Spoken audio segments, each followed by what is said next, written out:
আমরা অনেকে মনে করি যে ইরান ফিলিস্তিনকে মুক্ত করবে। আল কুদসের মুক্তি ইরানের মূল উদ্দেশ্য না। ইরানের মূল উদ্দেশ্য হলো মধ্যপ্রাচ্যে শিয়াদের যে ক্ষমতা এটা বৃদ্ধি করা, শিয়া অ্যাক্সিস বলে যেটাকে, এবং এটা সে করবে অ্যাট ইয়োর কস্ট। একটা কথা আছে গেম থিওরিতে, জিরো সাম গেম, যে তার শক্তি যত বাড়বে আপনার শক্তি তত কমবে। এটা বাস্তবতা। ইরানের সাথে ইসরায়েলের স্বার্থের দ্বন্দ্ব আছে, ইরানের সাথে আমেরিকার স্বার্থের দ্বন্দ্ব আছে, কিন্তু তার মানে কিন্তু ইরানের সাথে আপনারও দ্বন্দ্ব আছে।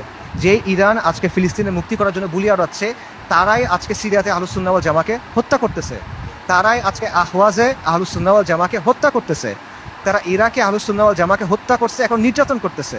এটা হলো বাস্তবতা। ইরানের স্বার্থ আর আহলুস সুন্নাহ ওয়াল জামার স্বার্থ কখনোই এক না। ইরান সক্রিয়ভাবে এই মুহূর্তে আহলুস সুন্নাহ ওয়াল জামার সাথে যুদ্ধে লিপ্ত। এই মুহূর্তে, আগে কখনো ছিল, পরে কখনো এগুলো বলছে না, অ্যাট দিস মোমেন্ট তারা আমাদের সাথে যুদ্ধে লিপ্ত, অ্যাট দিস মোমেন্ট তারা আমাদের হত্যা করতেছে। আমেরিকা যখন আফগানিস্তানে আক্রমণ করছে, আমেরিকা যখন ইরাকে আক্রমণ করছে, ইরান তাদেরকে সহায়তা করছে। এটা তাদের মুখের কথা, এটা আমি বানায় বলতেছি না, আপনারা গিয়ে চেক করেন। মোহাম্মদ খাতামি ইরানের প্রেসিডেন্ট ছিল 97 থেকে 2005 পর্যন্ত সম্ভবত। তার একটা বক্তব্য আছে যে তালিবানের বিরুদ্ধে আমরা আমেরিকাকে সাহায্য করছি, স্পষ্ট বক্তব্য আছে তাদের, এগুলো লুকোছাপার কিছু না। এবং সবচেয়ে বড় যে বিষয়টা, ইরানের ব্যাপারে সতর্ক হওয়ার সবচেয়ে বড় কারণ হলো যে তাদের সাথে আমাদের আকীদার দ্বন্দ্ব আছে, তাওহীদের ব্যাপারে দ্বন্দ্ব আছে। তারা আল্লাহর উলুহিয়াত, আল্লাহর রুবুবিয়াত, আল্লাহর সিফাতের ব্যাপারে শিরক করে।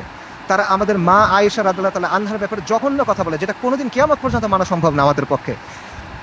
তারা সাহাবায়ে কেরাম রাদিয়াল্লাহু তাআলা আনহুম আজমাইনকে তাকফির করে, এটা কোনোদিন পর্যন্ত মানা সম্ভব না। এগুলো কোনো ফুরুই বিষয় না ভাই।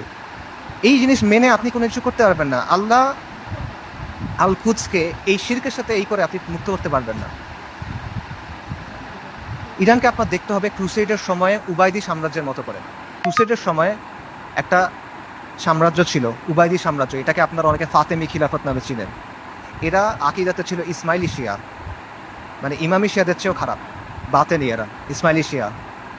তারাও জেরুজালেমকে মুক্ত করার কথা বলতো, তারাও ঐক্যের কথা বলতো, কিন্তু ইতিহাস খুলে দেখেন তাদের ভূমিকা কী ছিল, আহলুস সুন্নাহর সাথে তাদের ভূমিকাটা কী ছিল, এটা ইতিহাস খুলে দেখেন। এবং এটা শুধু তখন না, এখনও এবং এর আগেও ছিল এরকমই। কাজেই ইরানকে আপনার উবাইদিদের একটা আধুনিক সংস্করণ হিসেবে দেখতে হবে। তবে credit where credit is due, ইরানের কিছু অর্জন আছে যেটা আমাদের নাই, এটা আপনার স্বীকার করতে হবে। শিয়া স্বার্থের জন্য গত 4 দশকে ইরান যেটা করতে পারছে, কোনো সুন্নি শক্তি সেটা এখনো করতে পারে নাই, এটা বাস্তবতা।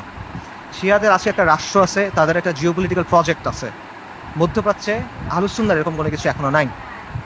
বৈশ্বিকভাবে ফিলিস্তিন ইস্যু ব্যবহার করে ইরান প্রতিরোধের একটা রেটরিক তৈরি করছে, এক ধরনের সফট পাওয়ার তৈরি করছে, এটা আমরা তৈরি করতে পারি নাই। এগুলো বাস্তবতা, এই ক্রেডিট তাকে আপনি দেন, এই অর্জন স্বীকার করেন, কোনো সমস্যা নাই। কিন্তু